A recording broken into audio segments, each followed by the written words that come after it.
So one thing I like to keep in mind out on the water, it doesn't matter if it's fall, summer, or what time frame it is the conditions that you're fishing and the weather.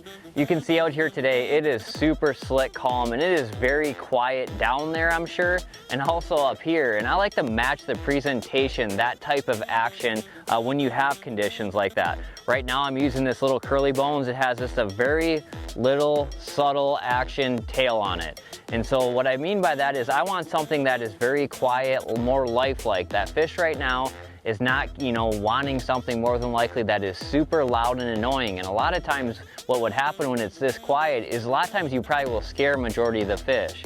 And you'll startle them either when the bait hits the water or also when you're applying action.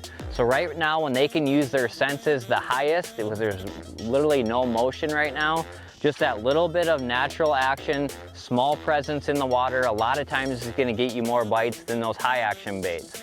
Now a lot of times when that wind picks up and you start getting wave action, wave noise and things like that, that's when I'm gonna move on to more of a paddle tail, more presence in the water, and then upwards of a crankbait when you have rattles and more water disturbance down there.